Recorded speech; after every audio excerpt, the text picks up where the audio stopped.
$17.33. That's how much I paid today for this coffee. I'm here and I'm just adding some numbers together and doing my budget because you know what? Today I asked my husband, where's the money? We're making the best we've ever made.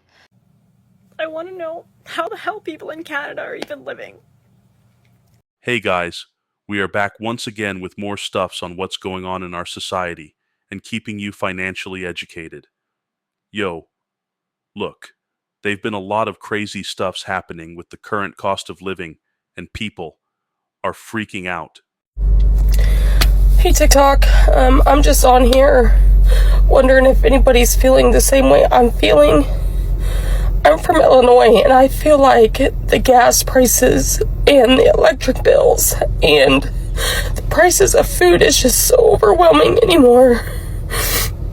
Like, I'm wondering if anybody else is feeling like they're drowning and they can't get out. I work overtime and I cannot get above water. I mean, I literally have no gas for next week. It was either that or get a few groceries to get by.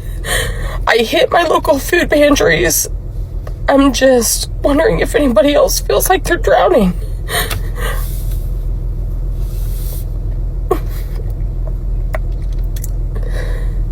But anyway, I hope everybody has a great day.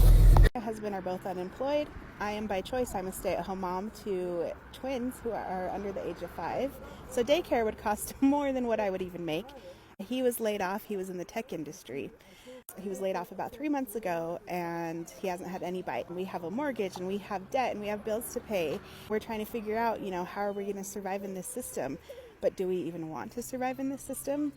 And we don't want to fucking pay taxes to genocide. We don't want to do this anymore. We don't want to send our kids to school to get unalived. We don't want to send them to school to learn about bullshit systems that aren't even going to help them. The American dream is dead. What are we getting out of it? We're renting our life from banks and insurance companies and the healthcare industry. So do I just sell the house? Do we just try and get as much equity as we can? Just go find a visa somewhere. Hopefully somewhere will take us. Do we, we're just starting over. I feel like I'm a child. I feel like I'm starting all over from the beginning again, finding out a new career path. I was a lash artist since 2012. And it's I can't charge people $90 for a fill. Who's going to pay that in this economy? It's just do we just buy a trailer and go live off the land? I don't know anymore. I want to know how the hell people in Canada are even living. I generally consider myself a positive person.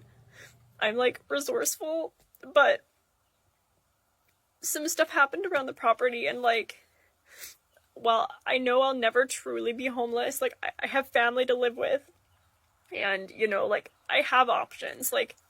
I'm luckier than a lot of other people, but how the hell is anyone existing in Canada? I feel trapped and I just got a good job. I started in September, but even with that job, it pays less than 40 grand a year. And it's a job that requires education. And even on that job, I still can't do shit. I can't buy anything. I can't afford the rent these days. I'm just feeling so much despair. And I know I'm normally really, really positive, but I'm just how is everyone else and are you okay? Because the answer is probably no.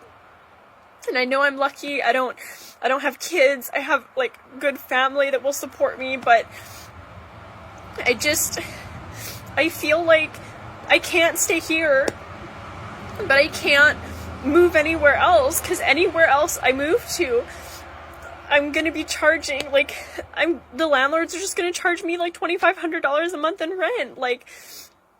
Unless I move into the middle of literally nowhere where there are 0 jobs, and I'm just feeling really overwhelmed. And I don't know. There's a part of me that just wants to say F it and just get a whole bunch of credit cards and just travel and just get out of Canada, because Like, I know it's bad everywhere. I really do. But I don't know. At 33 years old, like, I was really hoping that I could at the very least afford, a small house. I don't want 3,100 square feet bullshit. I just want something small, 500 square feet, even less. And yet, it's so fucking expensive. Like, I don't know what I'm gonna do. It's not the overspending, it's the cost of living. Here is a breakdown of the average Gen Z and millennials' cost of living in today's world. So number one is rent. Everyone knows that Gen Z and millennials have to have a roommate. So splitting a 2-bedroom apartment with utilities is around $1,500. If you have a car, a $12,000 to $15,000 used car is still going to run you $400 a month. Car insurance and gas is another $300. Student loan payment, $500. You're going to have groceries for $500. You're going to have personal care, doctor's appointments, hair, gym, about $150, and then cell phone and miscellaneous $150. That's $3,500 a month, which is baseline. Do you know how much $3,500 a month is? $70,000 a year, or $34 an hour. Because after you take out taxes, put $300 for health insurance, and do a healthy $500 401k contribution, that leaves you at $3,500. This is no fun, no savings, no maintenance, no clothes, no kids, no traveling, no vacations, no bachelor parties, no weddings, no funerals, no clothes, no school supplies, nothing. And this is paycheck to paycheck. And on top of it, they're holding $40,000 of student loan debt, a $15,000 car, and if they ever wanted to buy a house with closing costs and the down payments, another $50,000. So they need $105,000. So even if they were somehow able to scrounge up after $70,000 of paycheck to paycheck, $5,000 to go to a concert, to have avocado toast, whatever it is, $5,000 a year, it would take them 20 years to pay off this debt and save up for a house. 20 years of living with the roommate where that rent's going up, and they're making $70,000 a year as a college graduate. The average person in this country makes $50,000. It is not the overspending. It is a cost of living crisis. $17.33. That's how much I paid today for this coffee. I'm here and I'm just adding some numbers together and doing my budget because you know what? Today I asked my husband, where's the money? We're making the best we've ever made. Both earners, both incomes, good incomes and everything. And we don't have money. We're living paycheck to paycheck basically. So I put the numbers together and I decided to look at my budget. On June the 2nd, 2023, and I'm going to try to insert somewhere here the photo I took a shot of, how much I paid for it. On June the 2nd, 2023, the same exact coffee was $9.92. It's almost doubled in 2 years. Of course, my salary hasn't doubled. My income has not doubled. It went up a little bit, but certainly nowhere near that.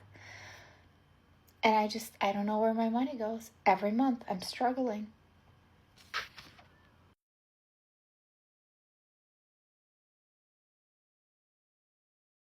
So people from all around the world have been asking me how fucked the cost of living is, part 3. Some give it to you. $9.50 for butter. Go fuck yourself. $9.90 for a fucking 3-litre milk. You're off your head. $16 for a fucking piece of fish. Fuck off. $10 for a block of cheese. You're off your head. These chocolates are $16. What a fucking rip-off. $28 for a fucking egg. Do you realize that it costs money to exist anywhere in the United States? Like, there's almost nowhere you can just exist. You gotta pay money. It's either you're renting or you're paying for a mortgage. If you're gonna go anywhere, it's usually you have to drive or take public transportation. That costs money while you're on the way to the place you're gonna go, which you're gonna spend money at that place. Usually it's going to be a grocery store, it's going to be a gas and there is station, this dude in Australia who is also letting us know this is happening like living everywhere. in an RV or a van in the United States more massively opens up your eyes to the fact that you can't just exist anywhere without paying for it. Like, I'm in a public park right now. Thank God for those, because otherwise it would just be parking lots. And I've even been eyeballed in parking lots just sitting there, like, or asked to move, like, because you're not going in and patronizing. So you can only be in that parking lot as long as you're going to be spending money on the businesses that are there. Okay, well, I can stay in this park during the day. I cannot stay overnight. I will have to go somewhere. That would be a campground, which I hate. I don't do campgrounds. I know there's other ways. I know there's Walmart, there's Cracker Barrel, there's Hip Camp that's still paying, there's Boondockers Welcome, you're still essentially paying. Yeah, so rent is just getting really, really difficult to afford here in the US. People are having obviously a really hard time with finding a home, purchasing a home even, and, you know, just even renting a place. One thing I've seen a lot of people say that they're not willing to live with other people, to have roommates, or to, you know, necessarily even live with family. And I think that's something that a lot of people, you know, it might be very helpful to explore. And it doesn't have to be permanent if you don't want it to be that way, but temporarily it can be extremely helpful and beneficial to each other, because whoever's home that you are living in, if you pay a small amount of rent to them, then that's going to be, you know, mutually beneficial.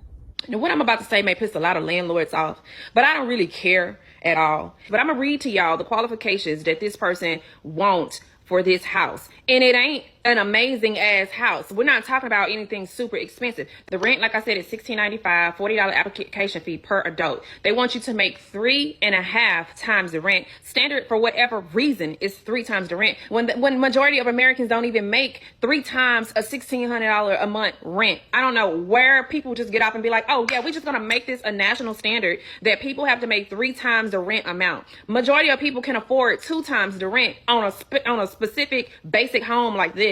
But this person is going even further. They don't want you to have 3 times the rent. They want you to have 3.5 times the rent. They want the last 2 years of your W-2s, the last 3 months of your check stub, driver's license or ID, social security card. They want you to make 2 months worth of rent as your security deposit before you even move in, and you have to have a credit score of at least a 670. Off the bat, that disqualifies so many people from being able to be in a home that is decent. Let's add that up, why don't we? Off the rip, you have to pay first month's rent, $16.95. You have to pay $40 application fee per adult, and let's just say the standard adult is 2 adults, right? You have to pay, if you have a pet, which majority of people in Houston do have pets, dogs, it's a $250 non-refundable fee per pet. So let's just say you have a pet. We're going to add that up. And then you have to make 2 months of the rent to equal the amount of the security deposit. So that's $16.95 times 2, all right? And on top of that,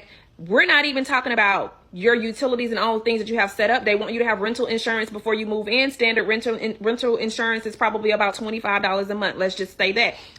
Before you can even move into this house, sitting in a savings account somewhere or just idle money, you already got to come off of this amount of money. Man, I don't know what y'all talking about. The cost of living is not that bad. I mean, I can go get a $500,000 house right now, and it's not even all the way in the hood. Just slightly. I can go to the store right now and spend $300 on groceries and leave with at least 3 half-filled bags. I can go get a brand new car right now, and I probably won't spend more than a year's income on it. Maybe 2. Like, what are people spending all their money on? The rent is only half your income. The car is only another quarter. The food is another quarter. And then you got phone bill. Wait, somebody was telling me, oh, the minimum wage shouldn't be $7.25. Damn, how much y'all want? Y'all being greedy as hell now. Just think about it. You work 40 hours a week. You make $7.25 an hour. You got all the money you need. My dad worked security all his life and couldn't have made more than $15 an hour. And he was able to have a house, a car, and raise 2 kids. Why can't we do the same? The way I see it, ain't a damn thing wrong with the cost of living. I don't care if the average American is struggling, living paycheck to paycheck. Pull your damn self up by your bootstraps. My husband's been laid off for a year now, and I've been shouldering the financial burden for the family for that year. And it's been terrifying. It's traumatizing. And this world in which we live, where everything is in tumult, I try to find joy every day. I find that if I don't look for the dew on the leaf or the grasshopper in the lawn, what is life worth? Why are we here? Lately, just really enjoying and soaking up the high school years. We've got 2 that are still in high school. We're excited about that. We're getting so close to empty nest. But people are suffering. This is a hard time for a lot of people. I know I'm not alone, though. That's the great thing about TikTok. I keep seeing others. Solidarity, sisters. How much money do y'all have after you get paid and pay all of your bills? Somebody said if you have at least $1,000 to about $1,300 after you pay your bills, after getting paid, then you're doing pretty well for yourself. I don't know. The economy is so bad. Do y'all understand that most people go into a pay period in the negative, like with no money? They are literally their future checks just to pay current bills. What do y'all think these payday loans, these borrowing from the future loans, like, that's what that comes from. That's how a lot of people get into debt, because they're borrowing time and not really money. In the long run, they end up paying more money because they just don't have those type of funds, let alone have anything left over after taking care of things. Honestly, I think a lot of people would love to be able to say they got $1,100 or $1,200 left over after they get paid and pay bills. I'm really starting to feel like stability really ain't just about having somewhere to stay, having something to drive. I feel like stability has a lot to do with having funds left over after you take care of basic necessities, like your living, paying that rent, like your transportation situations, buying that bus pass, putting gas in the car, paying the car note on the car, and paying the car insurance. The cost of living in 1979. A new car, like a Chevy Malibu or Ford Fairmont, was roughly $5,770. Buying a brand new home averaged around $58,100. Renting a 2-bedroom apartment cost about $280 a month. Gasoline just 86 cents a gallon. You could still fill your tank for under $15 monthly. Electricity bills averaged $42, and cable TV, if you had it, was about $10. Long-distance calls still cost money, with a basic landline running about $12 per month. Groceries were still cheap. A loaf of bread was 43 cents, a dozen eggs 85 cents, and a gallon of milk $1.62. Ground beef sold for 88 cents per pound. Bananas for 30 cents per pound, and a frozen TV dinner could be yours for under $1.20. Entertainment wasn't expensive either. Movie tickets were about $2.50, and a haircut around $6. $18 an hour? Bro! Anyways, I went to a gas station, grabbed a snack real quick, and I saw a sign and it was like, now hiring $18 an hour. Great benefits. How do y'all expect us to survive on $18 an hour? How? What is this? I get it. It's a gas station, minimum wage, cashier work, whatever. But it's starting to get to a point where $18 an hour, how are you going to afford that? How are you going to afford to live? You're not. I thankfully make $30 an hour, right? And I have amazing benefits. So I'm in a position where it's ass. Now, some people are going to hear me say that and freak out. $30 an hour is still not good. It's great. It's great. But in a state like New York, I don't get anywhere with it. But 18 an hour? 18 an hour? Yo, what is going on, man? This is not okay. We as a society should not allow this to happen. We need more money. And then I'm going to have the blue-collar workers come in here and be like, oh, brother, you're not working 95 hours a day. Like, bro, yes, I know you bust your ass, yes, but you should get more money too. Blue-collar workers should get insane money. If you're not in a union, you don't get good money as a blue-collar worker. I know this because I've done it. But anyway, rant over. We need more money. Like, what is going on? Surprised people are not talking about how expensive small essentials like this is.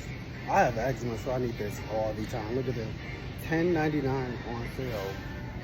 And then this one, right here, how much is this one? Oh, $15 for lotion. And then for deodorant, $8.49 for deodorant. Toothpaste, $12.50 for toothpaste. A box of trash bags, $18.99 for a box of trash bags. So I got some trash bags, some orange juice, 2 things of lotion, some toothpaste and deodorant. Nothing major. Let's see what the total is. It's probably gonna be over $50. $80. That's a bill. I don't care what nobody say. No, because you know what's funny? Is when you apply for housing assistance because you're too poor and they give you a limit of a very low amount, which is what they are happy to pay for rent for you. And then they base it off your wage, and it turns out apparently, according to the guy that I was chatting with, if you earn more, you get more.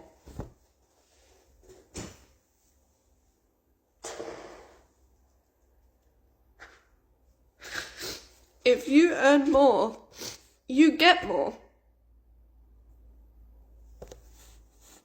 I'm sorry, but I thought that the whole point of rental assistance was because you are struggling financially and you cannot afford it. What's more important, living, eating, or having a roof over your head?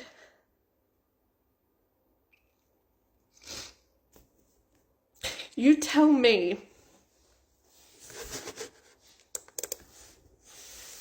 With all the layoffs happening and the economy totally bleh, and all the things, some of y'all clearly don't know how to be broke, so here are some helpful tips. As someone who grew up poor and knows how to be broke professionally, this is my advice. And some of you are going to watch this and be like, duh, and this isn't for you. This is for the people who grew up fine, I guess, I don't know, and really don't know how to make things work, okay? Tip number 1 is to freeze literally everything. Cut it in half and freeze it. Cut it in half and freeze it. This includes bread, this includes meats, this includes veggies, everything. Everything pretty much can be frozen with a few exceptions.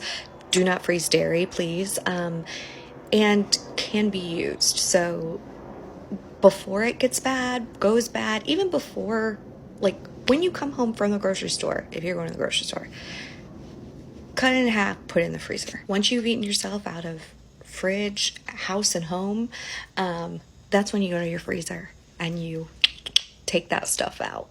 Look at there, a whole new game plan. 2, befriend other broke people. I mean this in 2 ways. 1, stop hanging out with people who make you spend money because you don't got any. And 2, go and be friends or community members in community, I should say, with others, because it's going to make your life a whole lot easier. Join your Buy Nothing group and ask for things and elect yourself to get things. Join any mutual aid efforts. You should have been, by the way, if you had a job and are well off, you should have been doing this shit before, but it's okay. I'll forgive you. We'll move on. Barter. Do the things that you need to do in relationship with others so that they get something and you get something. If your friend is baking like loaves of bread and you are, I don't know, have some skill of some sort, like maybe you're a great copywriter, tell them you'll revise their resume in exchange for some bread. Literally, we are resorting to olden times bartering because that's the world we live in now. Sign up for every loyalty program ever, create a new email address for it so that you don't get them going into your regular email, and use those friggin' points and sign-ups. You do not buy something unless you have a coupon, a point, something. More broke tips to come because there's a million. Yo, let me know what you think in the comment. Like, share, subscribe, and see you in the next one.